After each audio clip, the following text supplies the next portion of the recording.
जो बहुत ही safe liberalism है, जो कहता है सभी political parties are equally bad, दोनों तरफ के लोग आर इक्वली बैड। पहले भी हिंदी फिल्में बनते थे प्रोपेगेंडिस्ट, अब भी बनते हैं बॉस, थोड़ा कॉन्टेक्स्ट देखो।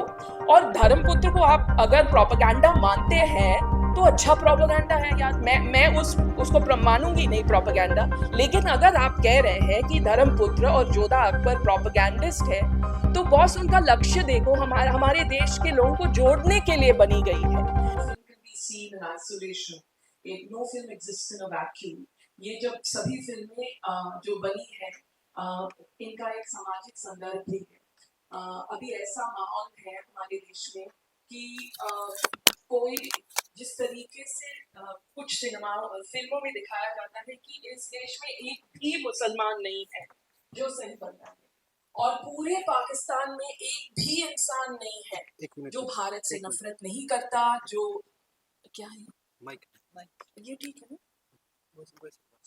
अच्छा ओके, जो भारत से नफरत नहीं करता, जो खूनी नहीं है या फिर जो बलात्कारी नहीं है, वगैरह वगैरह। तो पहले तो हम फिल्मों को जो जब देखते हैं तो पहले संदर्भ देखना चाहिए, सामाजिक संदर्भ और राजनीति में क्या चल रहा है।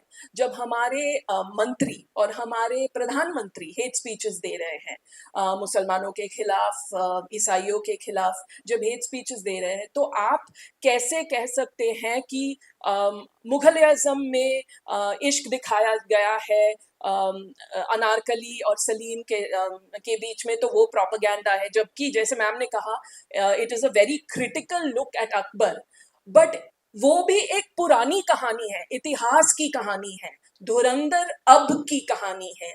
और इस वर्तमान में वो फिल्म दिखा रहा है कि एक टाइम था जब इंटेलिजेंस ऑफिशियल्स के पास इंटेलिजेंस आ रहा था कि कुछ होने वाला है, देश में बहुत खराब होने वाला है, और वो इंटेलिजेंस ऑफिशियल्स एक दूसरे से बात कर रहे हैं और कह रहे हैं कि आजकल के पॉलिटिशियंस को ये बताने का, आज के सरकार को ये बताने का कोई फायदा नहीं है, क्योंकि वो कुछ करेंगे नहीं। तो एक इंटेलिजेंस ऑफिशियल जो ऑब्वियसली अजीत डोभाल पे मॉडल है, वो कहता है एक टाइम आएगा जब उत्तर प्रदेश में ऐसा सरकार आएगा दैट केयर्स अबाउट इंडिया, तब ये इंटेलिजेंस काम आएगा। और in the run up to 2008, अब साफ साफ फिल्म में दिखाया जा रहा है कि this is happening in the run up to 2008, and somebody says कि यही intelligence official just doesn't act on some information, and he says हमारा टाइम आएगा। अब 2008 में हमें पता है कि कांग्रेस सरकार थी, और ये फिल्म साफ साफ कह रहा है based on incredible true events. तो फिल्म से पहले डिस्क्लेमर है जो सेंसर बोर्ड या लॉयर्स कहते हैं लगा दो, हर फिल्म में है, fictitious but based on true events, any resemblance to any persons living or dead, that kind of vague disclaimer. But film शुरू होने के बाद embedded in the film, Dhurandhar says inspired by incredible true events. तो या तो it's not inspired by events or it is inspired by, what is it? You are gaslighting the audience, and you are gaslighting the audience in a circumstance where हर तरफ से news media, mainstream news media में, social media में, हमारे politicians as in ruling party politicians, हर तरफ से यही बातें चल रही हैं कि बेचारे हिंदू इतने सालों से सफर कर रहे हैं, 100 साल 200 साल से सफर कर रहे हैं। यस, हाँ, and now you showing this film also. धुरंधर 1 में थोड़ा सटल है, वो डायरेक्टली नहीं बोलते हैं कि मुसलमान ऐसे कर रहे हैं, या मोदी है, या अजीत सान्याल है, या अजीत डोभाल है, वो हिंट करते हैं। और इसमें भी इस स्ट्रैटेजी को हमें ध्यान से देखना चाहिए। धुरंधर can not be seen in isolation. Uri the surgical strike जो यही निर्देशक ने बनाया है, और धुरंधर द रिवेंज, इन तीनों को साथ में देखो, तब आपको पता चलेगा कि उनकी रणनीति क्या है। वो पहले क्यों है कि तीनों फिल्म में एक अजीत डोभाल टाइप का कैरेक्टर है, एंड ऐसा नहीं कि वो चाहते हैं कि हम भूल जाए कि वो कैरेक्टर था उरी में, क्योंकि उरी में उस कैरेक्टर ने जो बोला था स्क्रीन पे कि ये नया इंडिया है, ये घर में घुसेगा भी और मारेगा भी, वही डायलॉग इस फिल्म में, धुरंधर में, फिल्म का हीरो बोलता है। और इस फिल्म में एक अजीत डोभाल टाइप का कैरेक्टर भी है दोनों फिल्म्स में। और आप पहले धुरंधर में थोड़ा हिंट करके बता रहे हैं कि उत्तर प्रदेश के स्लॉटर हाउसेस के जरिए काउंटरफीट करेंसी जाती है, लेकिन दूसरे धुरंधर द रिवेंज में कोई प्रिटेंस ही नहीं है। आप मोदी का फुटेज डायरेक्टली मिनटों तक आप मोदी का फुटेज दिखा रहे हैं और दाऊद इब्राहिम को दिखा रहे हैं, और ऐसा नहीं कि हिंट कर रहे हैं कि दाऊद, आप दाऊद इब्राहिम को दाऊद इब्राहिम बता के दिखा रहे हैं। और दाऊद कह रहा है कि यार इस आदमी ने हमारे प्लान्स को खराब कर दिया। दाऊद, पाकिस्तानी, कितने सारे पाकिस्तानी मोदी के बारे में स्पेसिफिकली कहते हैं he has ruined our plans.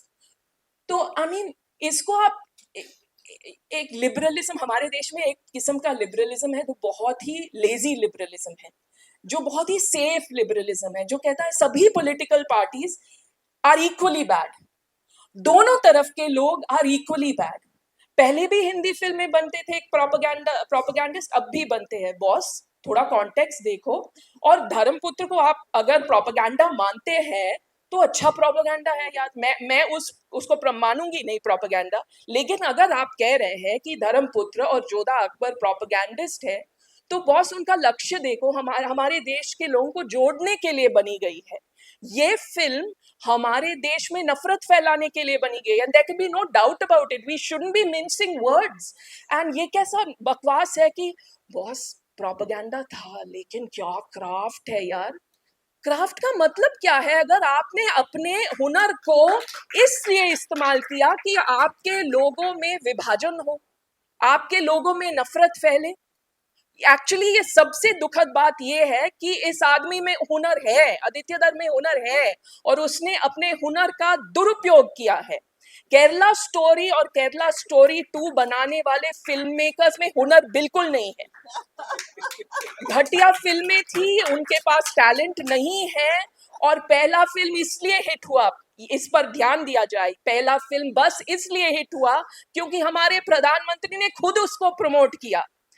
और मैं लेकिन मैं पेसिमिस्टिक नहीं हूँ, क्योंकि हम हमेशा ना, और भारत के बाहर के लोग भी जब इंडियन सिनेमा के बारे में बात करते हैं तो हमेशा बॉम्बे सिनेमा की बात करते हैं। लेकिन भारत मुंबई नहीं है, भारत हिंदी नहीं है, भारत हिंदी सिनेमा नहीं है, ना ही भारतीय सिनेमा हिंदी सिर्फ हिंदी सिनेमा है। हमारे देश में हर साल 1600 to 2500 फिल्म्स बनते हैं, और इसमें से हिंदी फिल्में सिर्फ 300 350 के करीब होते हैं। आई थिंक पिछले साल 380 हुए थे, मुझे ये वेरीफाई करना पड़ेगा। What about the remaining 2500? We need to focus on that. And Hindi cinema में भी आपने कहा कि 65 फिल्मों को आपने का लिस्ट बनाया है ना, सोचिए इतने सालों से दुनिया का सबसे बड़ा पॉलिटिकल पार्टी जिनके पास इतना पैसा है, वो इतना कैंपेन कर रहे हैं इन सब फिल्म उद्योगों के में जाके, बहुत मेहनत कर रहे हैं, बहुत मेहनत कर रहे हैं, और फिर भी आप बस इतने लोगों को आप परस्यूएट कर पाए ऐसी ऐसे खराब फिल्में बनाने के लिए। और वो भी इन निर्देशकों में से एक दो है जो एक्चुअली टैलेंटेड है। आप देखेंगे बहुत सारे फिल्म निर्देशक हैं जिनमें वो साहसी नहीं है तो वो बोल नहीं रहे हैं, लेकिन उन्होंने धुरंधर नहीं बनाया, वो चुप है, ये अच्छी बात नहीं है, लेकिन उन्होंने धुरंधर और केरला स्टोरी नहीं बनाया, तो वो स्ट्रगल कर रहे हैं डिस्पाइट एवरीथिंग। और प्लीज आप मलयालम सिनेमा और तमिल सिनेमा पर ध्यान दीजिए, क्योंकि जो अभी हमारे देश में माहौल चल रहा है, इसके खिलाफ आवाज उठाने का सिर्फ ये मतलब नहीं कि मोदी के बारे में बात करो या बीजेपी के बारे में बात करो। मलयालम सिनेमा की एक खासियत है जो ज्यादातर मलयालीज ने भी नोटिस नहीं किया। एक बहुत आम बात है कि आप कल एक मलयालम फिल्म देखने जाएंगे तो हो सकता है कि हीरो हीरोइन हिंदू है, हो सकता है कि वो मुसलमान है, हो सकता है कि वो ईसाई है। ईसाइयों और मुसलमानों को इतना नॉर्मल दिखाया गया है कि एक हीरो या हीरोइन का मुसलमान या ईसाई होना बहुत बड़ी बात नहीं है। मलयालम सिनेमा में बहुत बड़ी बात नहीं है। और बीजेपी वालों ने बहुत कोशिश, आप सबको पता है कि तमिलनाडु और केरला में कितना मेहनत कर रहे हैं आरएसएस वाले, बहुत कोशिश की है उन लोगों ने, लेकिन अभी भी एक जियो बेबी जैसे फिल्म मेकर खुलेआम, उनका नाम ईसाई नाम है, लेकिन उन्होंने हिम्मत करके द ग्रेट इंडियन किचन बनाया, जिसमें शबरीमला के बारे में बात हुई है, जाति भेद के बारे में बात हुई है, हिंदू परिवार में पितृसत्ता के बारे में बात हुई है। उन्होंने ये नहीं कहा कि सभी धर्म में, हर कौम में ये होता है। हाँ, हर कौम में पितृसत्ता होता है, लेकिन हमारे देश में बहुसंख्या में कौन है? और ऐसा नहीं, मैं नहीं कह रही हूँ कि ईसाइयों और मुसलमानों के बीच जो पितृसत्ता हो रही है उसके बारे में बात नहीं करना चाहिए, मैं बोलूंगी, मैं जरूर अपनी आवाज उठाऊंगी, लेकिन हर बार जब हिंदू कौम के बारे में बात की जाती है तो इसका क्या लॉजिक बनता है कि आपको मुसलमानों और ईसाइयों के बारे में बात करना ही करना चाहिए? हॉलीवुड में तो किसी के ऊपर जोर जबरदस्ती नहीं है, कितनी फिल्में वो बनाते हैं हॉलीवुड में जो रोमन कैथलिक्स का मजाक उड़ाते हैं, धर्म का मजाक उड़ाते हैं, ईसाइयों का मजाक उड़ाते हैं, क्रिटिसाइज करते हैं। स्पॉटलाइट जैसी फिल्मों के बारे में सिर्फ नहीं, मैं नहीं बोल रही हूँ, जहां उन्होंने एक्चुअली फोकस करके कैथलिक चर्च के बारे में फिल्म बनाया है, but generally speaking jokes about religion. तो आप, अगर आप ऐसे देश में फिल्म बना रहे हो जहां ईसाई बहुसंख्या में है, तो आपके ज्यादातर फिल्में ईसाइयों सारे फिल्म मेकर्स है। Again, it's not about making a film that's critical of Modi. Sorry, I'm taking a lot of time. It's not just about making a film critical of Modi. In the past, about a decade, you would have seen there are several mainstream Tamil filmmakers who are making very mainstream films with Dalit leads. Now that is a rebellion, because I can tell you, having ma'am, heroes and heroines, Dalits, I can tell you that the censor board, I know from people, from filmmakers who've told me at censor board meetings, they have been pulled up by committee members saying, why are you showing casteism in our country? हमारे देश में आजकल ये नहीं होता है, पुरानी घिसी PT बात है, क्यों आप अपने फिल्मों में दिखा रहे हो हमें बदनाम करने के लिए? तो एक दलित हीरो और हेरोइन को दिखाना ये बड़ा रिबेलियन है। और तमिलनाडु और केरला की खासियत ये है कि अगर मैं जाके तमिलनाडु और केरला में ये बात बोलूं तो 10 लोग उठ के कहेंगे आप बहुत ज्यादा तारीफ कर रहे हैं, लेकिन हमारी फिल्मों में ये खराबी है, ये खराबी है, ये खराबी है, ये खराबी है। वो अच्छी बात है, क्योंकि तमिलनाडु और केरला के लोग सवाल उठाना बंद नहीं करते हैं। कभी कभी इट्स इरिटेटिंग, इट्स एग्जैस्परेटिंग, बट अच्छी बात है, क्योंकि वो that's what keeps filmmakers on their toes.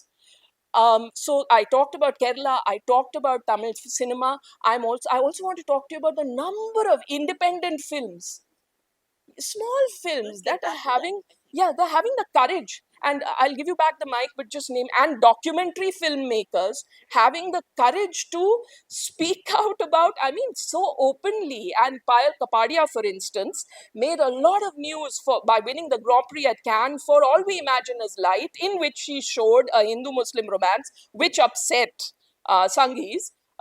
But keep in mind that her documentary film has not been released anywhere in India. She's not able to find a platform for it because it is so clearly critical of this government coming down heavily on student protests. And the indie filmmakers, including in states where we don't talk enough about their cinema, like Karnataka, there's a very sweet film called Pedro that has not yet found a platform in India, won awards across the world. It is about a Dalit man, a Christian man, who is being hounded because by mistake he kills a cow. You know? Now, Nagesh Hegde had the courage to make that film. And of course, when he made it, he knows that there'll be risks, there are risks involved. But there are so many independent filmmakers, so many filmmakers of languages other than Hindi, who are being courageous, so many documentary filmmakers. And I think it's very, very important for us to keep talking about that, not only to maintain our sanity, because like I said, nobody sitting here should get into a depression, and I'm saying that because I have to remind myself constantly of this. But we have to remind the public Dhurandhar is not India, Dhurandhar is not Indian cinema, and the collective capitulation of the Hindi film industry is not representative of either Indian cinema or Indian society. Thank you.